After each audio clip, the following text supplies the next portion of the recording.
Let me say this too. I have this slide to help us see that we're going to be, if we achieve this, we're going to be following the best practices around conservation burial, and this effort will align, like I said, with best practices, learning a lot from the other conservation burial grounds around the country. All these different conservation burial grounds are associated with different land trusts. So to be a conservation burial ground, there has to be a permanent protection function or feature or arrangement with a different conservation entity. And these are the only ones in the country. There's, I don't know, however many, a little over a dozen, or maybe 20 conservation burial grounds in the country, and all but 2 are east of the Mississippi. This is in Ashland, this forest conservation burial ground, and this White Eagle is over in Goldendale, which is near Mount Adams, kind of sort of towards eastern Washington. And otherwise, everything else is east of the Mississippi. And all of them are certified as conservation burial grounds by the Green Burial Council. And I'll say a little bit more about this later, but this is an entity that's a certifying entity and establishes the best standards and practices for this kind of stuff. And then there's a Conservation Burial Alliance, which is another group that these are all members of to kind of support each other. So you can see there's not a ton in the country, but there's some really great resources out there to guide development of something like this. And I think I want to point out here too, I think that Marrowstone is a pretty special place. I mean, we're on an island, and when we think of this kind of thing, creating a conservation burial ground on this land, it feels like the principles of this somewhat innovative approach to burial is consistent with the kind of values the island residents hold, the island residents we know and we interface with, which are the respectful relationship with the land, the quiet care for the land, the conservation of special places, the protection from development, the ecological restoration, the shared access for special places. This all seems to be consistent with a lot of the Marrowstone friends that we have, and it feels like this conservation burial ground approach to land management, permanent land management, perpetual land management that sustains a certain kind of access and ecological condition is pretty consistent with those values that we think of when we think of Marrowstone. And we understand this is a pretty unusual thing. It's a pretty unusual approach to helping take care of a place. And that this represents a kind of change to the land use that you all are used to, especially if you walk out there and visit this place. But I would hope that from that introduction of what we just shared, you could all see where we're coming from, at least, how this property is sort of special and needs some attention in certain ways. And we can recognize that the current landowner has done an enormous amount of public benefit work already by securing the open space nature of the property forever, strategizing with us in ways that can continue to provide the access that you all love, and that so many people enjoy. And so from that introduction, we can kind of see where we're coming from. And then when we start thinking about what would it be like then to have a conservation burial ground out there, what would it look like, what would it feel like? Take a second to think about what comes to mind. Like when you think of conservation burial, I mean, this is a different concept. Most of us have never heard of this thing. But then if you think about it, it's okay, well, what could it look like? You may be thinking of a conventional cemetery with lots of headstones and things like that. And that's what I want to help with. So all those different conservation burial grounds, I was able to pull some photos, and I was been in touch with some of them. And these are some of the photos from conservation burial grounds around the country. So this is some conservation burial grounds in North Carolina. And so, what you're seeing are lands that are being restored to their habitat conditions. And I guess what you're not seeing are, rows of headstones and things like that. These are natural. It's really similar to the Mia's property, or the old golf course property. Little pathways, wildflowers, trees. Here's someone from Ohio and Florida.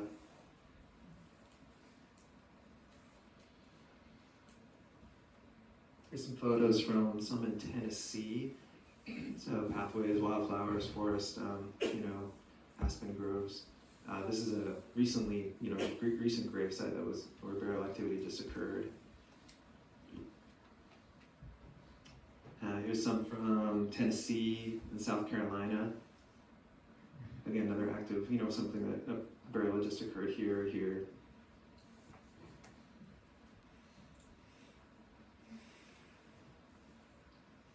This is the White Eagle place. These left two photos are White Eagle, so this is more like ponderous pine kind of forest environment. and other, sort of rangeland. This is one in Ashland. And as a green burial practice, we're talking about things like biodegradable burial containers. So this is all untreated wood and biodegradable shrouds, even cardboard boxes, woven caskets, and like at ground or below ground markers, just so everybody's clear about where everybody is. There'd be obviously very good records kept, GPS points and photo records, etc. Here's how some places transport a casket to burial sites, which is like a method that would be consistent with the conservation easement on this property, since we can't have roads or trucks driving around out there.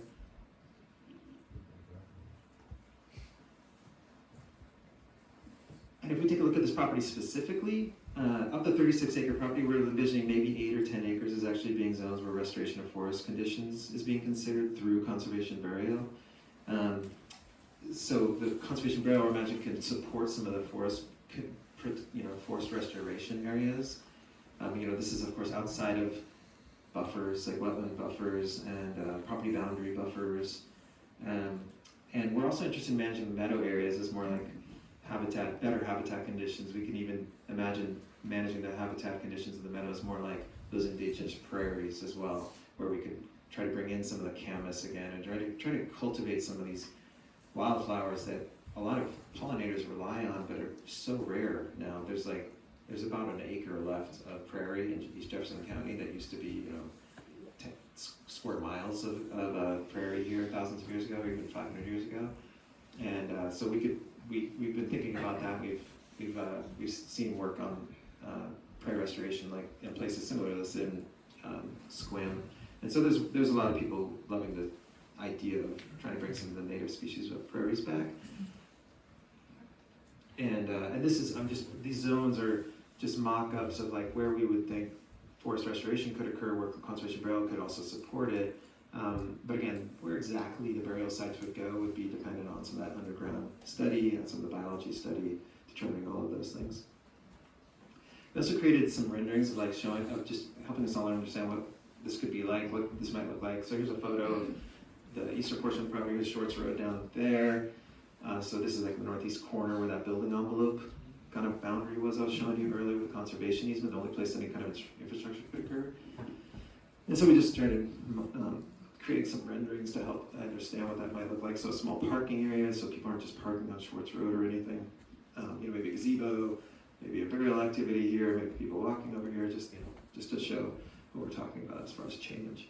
This is that other side of the property, the western side of the property, and this is like more trees. So burial activity all through here, replanting all through here, people walking, maintaining the meadow conditions. I put this photo on here because I think this is an area that's like a remnant of this ancient native plant community, the kind of forest that's been there for thousands of years. So it's got its underground fungal ecology. It's got its fungus connected to the roots of the trees, and they're providing each other resources. The trees are providing sugars, the fungus is providing nutrients and water.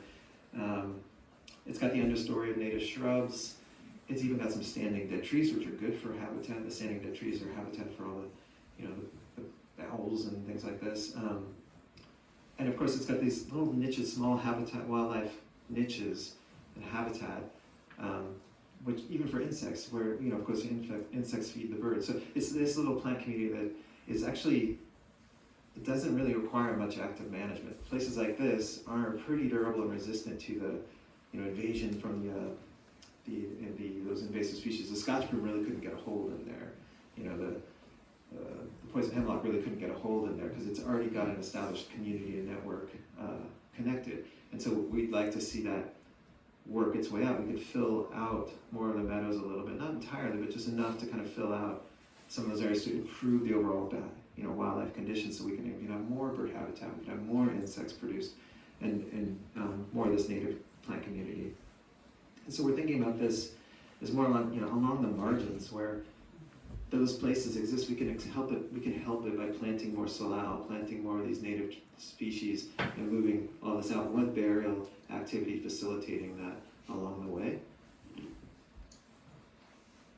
Places like this too. places like this. So with that sense of vision for this place, more clear, we're thinking, okay, what kind of changes, what other impacts and changes would come from this? So things like increased maintenance, we take care of it, we'd have more capacity to take care of it. This burial activity would be a way to generate some revenue, to generate the capacity needed to do the work of all this work on the ground, so taking care of it more. We could take care of those invasives, start to control them. We can improve the native habitat conditions with our careful management and plantings. The scope of this thing, we're thinking, at this point, our volunteer corps that's been working on this is working with a consultant, trying to come up with the right strategies, business plan, all this stuff to say, okay, how can we do this that's within the right scope? They're saying maybe 12 to 15 burials a year on a property like this. It's based on the best available information we've gotten from all our partners and consultants.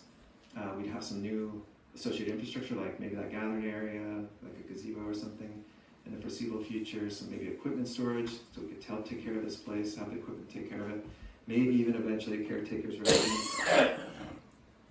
And then while there's daily use out there currently, with some folks arriving in vehicles and just some walking, we could help create improved access. We have a little parking area, better trail network, some trail improvements, some signage, and as far as vehicle traffic, I know that was a concern for a lot of folks, and we were just asking around, okay, well, what are we talking about? How many people come to these burial grounds? And how often is that? Are people driving to these conservation burial grounds? And we got some answers back from different folks across the country, and they're saying, maybe 1 to 5 cars a day, and the average annual household, apparently, according to Bureau of Statistics, some transportation statistics that the feds say, average Americans have 4 trips a day, vehicle trips a day, and average household is 10 trips a day.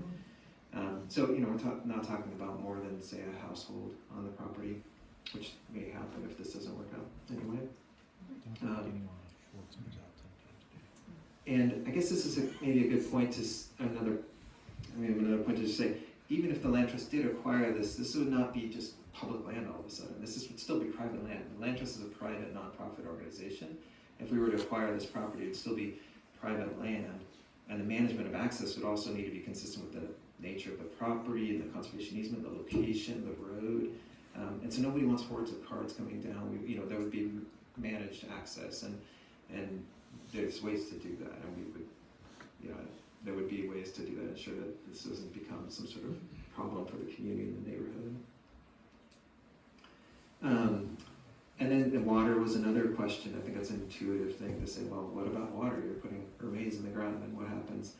And certainly nobody wants to mess with the water quality, especially the land trust. And so we've been asking around and looking at the best available research we have, and there's a lot out there that the other conservation burial grounds and the Green Burial Councils have been able to bring together, and there's some resource pages that have been really helpful. And the research suggests there's no threat to water quality from this kind of use. And like I said, we're gonna have to be smart about where burial activity happens. We wouldn't want to do it in a way that would compromise any sort of water table or water quality. And no contamination has ever been reported from or near any green burial cemeteries in the U.S. or Canada or Great Britain or Australia since 2008, since our inception in 2003 when they started tracking this kind of stuff. And so there's a lot more information about that, but the smart buffers around wetlands especially, and looking at the soil conditions wherever those burial activities would be, there's virtually no threat. I mean, far less threat than septic systems or other things that we're putting in the ground.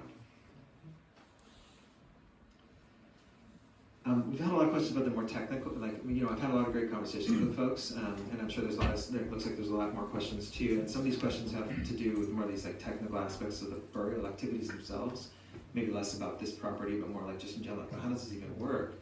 And that's fair, and so we would be counting on, working with our Green Burial Council, Conservation Burial Alliance, to provide some of this guidance and all the best available science that they've got out there. And the Green Burial Council's mission is to inspire and advocate for environmentally sustainable natural death care through education and certification. And the Conservation Burial Alliance mission is to support a collaborative of conservation burial grounds and invested allies that fosters the conservation and sustainable management of land with natural burial for the benefit of people and the planet. And these standards and practices that they have would be the guide for just best practices and exactly how to do this actual work. And just to be clear, conservation burial is the highest standard of green burial you could possibly get. This is the highest standard of any kind of natural burial. This is our general, project kind of timeline here. So we're at this phase where we're in this feasibility stage. So we've identified the property, we've started some process, we applied for the permit to see what the county would need from this to dedicate this as a cemetery and under land use, and then started engaging with the community. And we're in this phase now. We're looking at doing a boundary survey. We're doing our other studies, taking a look at the property, really determining the feasibility of this project and this property.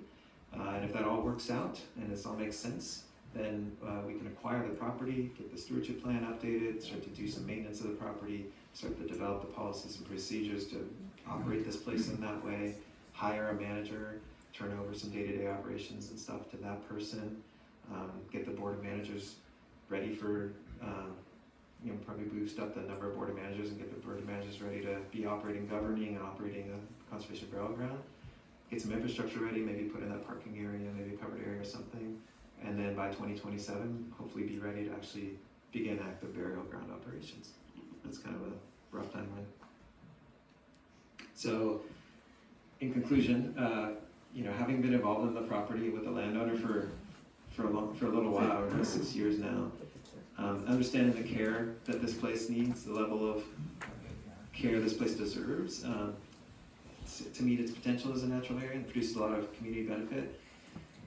We see the conservation burial ground as a really appropriate mechanism to help restore the care for the property in perpetuity. We think it could really fit this place really well. We've got a long way to go before we can make it that a reality, but with community support, this could become a reality. But I think now we can get into the questions and answers. Okay. Yeah, okay. Hold on. Hi. So I have been sorting these questions and kind of looking off a few questions that might have already been answered. So I will do my best to hand him some of the most pertinent ones. And then, of course, we'll just carry on. We just spent about half an hour, so this is good. Oh, good.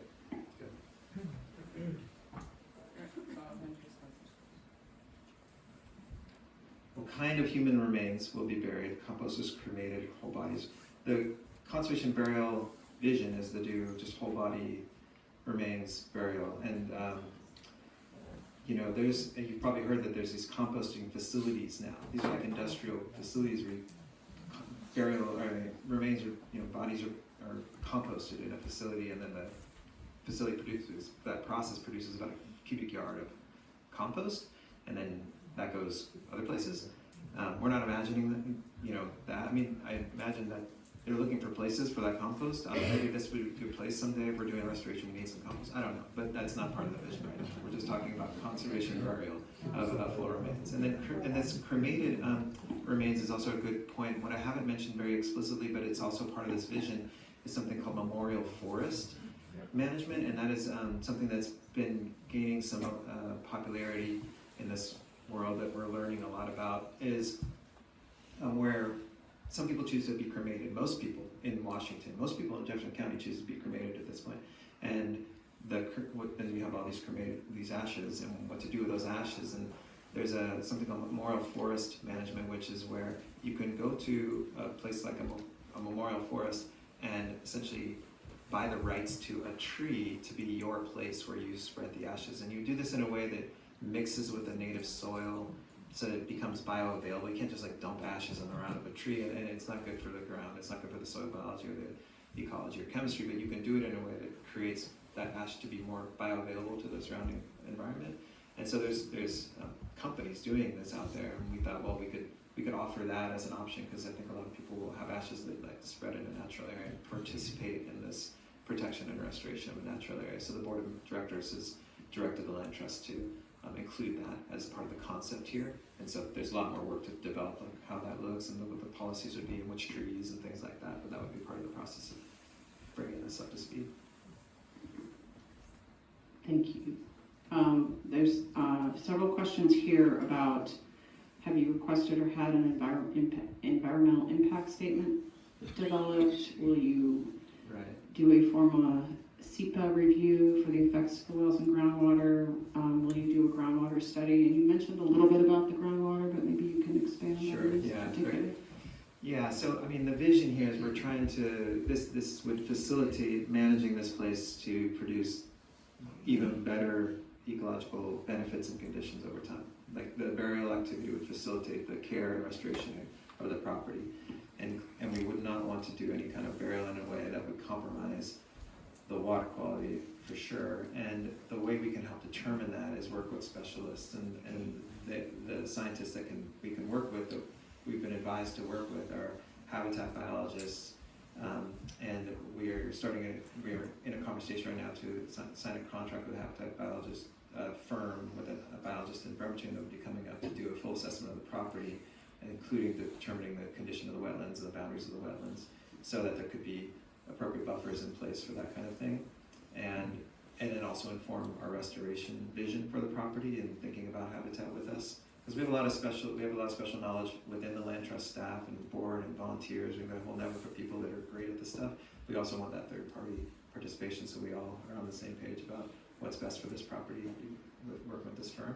And we're also talking with a geohydrologist, somebody effectively who will come out and take a look at the underground conditions, dig some test holes, and determine what are the layers everywhere, so that we can understand what water's doing underground. And right now we know the water level, the groundwater level there is it's about 130 feet, at least the wells around there, the well reports are all about 130 feet down. And the well reports indicate, half a dozen or something, or maybe a dozen different layers of glacial till sediment. So you have the sands and cobbles and things like that for about 100 plus feet before there's any sort of groundwater down below. But of course, in that process, there's some dense layers and some loose layers, and dense layers and loose layers. And so the water sometimes doesn't filter all the way through, and it hits some sort of impermeable layer and goes sideways. We want to know where all those are, so we're not putting burial sites in places where water's going to be perched and moving or anything like that. That would be irresponsible. So, we want to take a close look at this property in that way, but we're confident that there's plenty of places that can accommodate that on this property because of the topography and what we know about the underground conditions. What about the SEPA? Yeah, so we've applied for a permit with the county, and that process will determine, I guess, what other regulatory, what applicable law comes into play there. Another topic that you touched on a little bit is traffic down on Schwartz Road. And I know that there's concerns about that, and you kind of mentioned about a household's worth of traffic may be coming based on your best predictions. Has anyone approached any of the owners of the 4 parcels fronting on Flagler Road and abutting the western boundary of the preserve to see if they're interested in selling or donating an easement for an access road from Flagler? So has there been any other consideration of using Flagler as an access? No, we haven't looked at that. I mean, the building envelope on this property is just over there. We only work with willing landowners, and the building envelope of this property is just off of Schwartz Road. There's no other place for any kind of parking area. We certainly couldn't build a road across that. The conservation easement would prohibit that. So, the Land Trust has, and this volunteer corps has looked at a lot of different ways to bring this to fruition for years, and looking at different properties, and this property just happens to have all these different features that make it particularly well suited from our perspective. But we're sensitive to that. I mean, Schwartz Road is a quiet residential road, and we wouldn't want to impact the quality of life of people around there. And we feel pretty confident that this would presumably only enhance the quality, because this would make this place even better over time. Can I add one thing about Schwartz Road, just 10 seconds? It's 15 feet wide. It's not a 2-lane road. So the traffic is one thing as a resident of Schwartz Road, but the other thing is you put 2 Honda Elements going in direction, and one has to go all the way over the side, let alone full-size pickup truck, anything like that. So in addition to traffic, it's the actual size of the road and the ability to get past each other. Yeah, and I think there's 20 vacant parcels on Schwartz Road still, so those will be developed someday. And there's going to be more traffic one way or another. There's a lot of questions about, income, what are you going to do with the money, when it's based on the burials? Do you have any sort of, summary of Yeah, like I mentioned, financial we're talking planning? about, this is a big idea, and it's it's a big idea that's gonna require singular focus and attention. We have amazing volunteers that have helped sustain and support the conservation movement of this area for decades, and this is no different. We're counting on our volunteer board of managers to provide the governance and oversight and operations direction for this endeavor, but they will have to hire a staff member to do the work. This is going to take day-to-day work. And so the expenses for managing the burial ground will be the land management itself, so the mowing and the hiring contractors to come out and help them do some of the on-the-ground work. And so there's going to be a fair amount of expenses, and the revenue from plot sales is scheduled or budgeted to cover those expenses. And in the work that the Board of Managers has been doing to look at, the next few years and say, okay, what if we just pencil it out, like, what is it going to look like how many plot sales was reasonable, and what could we expect from an operation like this? Is this even smart to do this, and are we going to be putting ourselves in debt? And they're looking at basically breaking even with maybe a little bit of extra revenue with a 3/4 time person. So the money raised through the Green Cemetery would be spent exclusively on this project? Is that what you're saying? Currently, the budgeted amount would just be enough to cover the cost of this whole startup and the maintenance and management, taking care of the property and paying the staff member to do it, and extraneous expenses around that. If this were to be managed super efficiently and super well, and there was some extra money that came in, then the board of directors and the board of managers could negotiate whether or not some of that money could help support further the land trust operations and like the land trust conservation mission, maybe more projects on Maristone Island. I mean, that would come in that best case scenario. And you had a map up there with kind of where the burial plots would be in certain sections of the land. Do you have any quantity figures? Like, is there a limit to how many burials there are? Or Yeah, how great. many? Yeah. Yeah, so there's a maximum that Green Burial Council would allow, in their standards allows per acre on properties, and something like 300 per acre for a conservation or for a green burial site. And so the actual layout of burial plots would have to come again after these studies are determined, and we look at a restoration outcome and think about the long term. Again, we're always thinking very long term. What's the best long-term arrangement for this property where the mowing is easy, because we're going to have to continue to mow to maintain and keep the invasives down in some of the meadow areas. We're going to have to, we're going to have to think about this property in a very long-term, efficient, low-cost maintenance way. How do we arrange for that? And that'll be all part of it. So I don't know if that helps answer that question. Okay. So, sorry, so you're saying 10,000 people? No, sorry. Let me answer that further. So that's the maximum, and so on this property, there's going to be an appropriate amount. And even if there was something like, and I think I mentioned in that other slide, maybe 8 to 10 acres is appropriate and available. This is our best estimate based on what we know about the property now. And if you had like a plot that was 20 by 20 feet, something like that, I think that's what that 300 per acre amounts to, is like a 20 by 20 foot area would be one plot. And if we did that, it would take something like 150 years at the rate of the scope of what we're imagining to fill up that amount of land. Will there be, do you have any idea of plans of development if the burial plan doesn't go through? Development, no. I mean, we won't buy this property if this is not gonna work. If we don't, get the permit and this doesn't make sense, then we won't buy it. And I mean, the outcome of that is probably just going on the market, and who knows? What if it doesn't pay for itself? Over time, like we do this and we Is fail. there a limit? Is there 5 years and we say no, you don't get 15 people a year? Yeah, I mean, I think we'll be stressed about that, but we'll acquire if our plan says this should work, and we buy the property and we say, okay, we're gonna get this going, and it's going, and we run and there's no interest and there's no sales, but we've started burial, then we'll have to come up with a plan B, and that's okay. I mean, we can come up with a plan B that comes up with something else that says, okay, well, we know what this property needs, we know what it's taking, conservation burial is not working because of some major change in our calculus. But we feel pretty confident. There's a lot of demand on this. We've spent a lot of time, like I said, 15 years thinking about this. So we're stepping into this with a fair amount of assurance that the strategy is going to be, is going to make business sense, if that makes sense. But you know, So a lot of What demand and maybe happens- 3,000. Hold on. I mean, we still have all the lists here, okay? So I'll ask for your, care and trust on this discussion.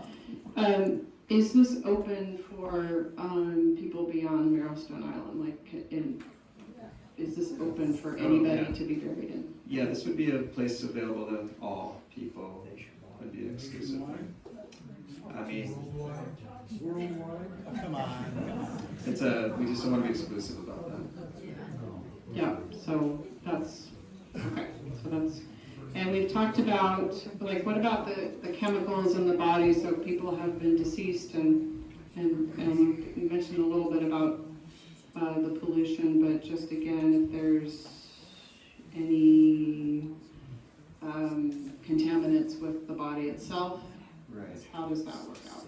Yeah, so the best binder of all, you know, our bodies are not super pure, but neither are the conventional burial practices. And what I understand about that is the soils, the clays, the sediment, the sands. That is a great filter for all of this and binds to any sort of these problematic chemicals that may be in our remains. And so it's not again been an issue with any of the sampling that the Green Burial Council has reported. Thank you. The current landowner allows public access. Will the land trust be willing to formalize the assurance of permanent public access utilizing a recordable property access plan in favor of the residents of Jefferson County? The intention is that this would be maintained as public access. I mean, as a conservation burial ground, it'll have that part of its function. Recording a separate document, I mean, we could talk to the board of managers about what that might look like in the long run, but I mean, it seems like something to talk about down the road. I don't know. Yeah, I don't know how to answer that because this is so hypothetical still. Okay. Will you be required to fence the property? I don't expect that.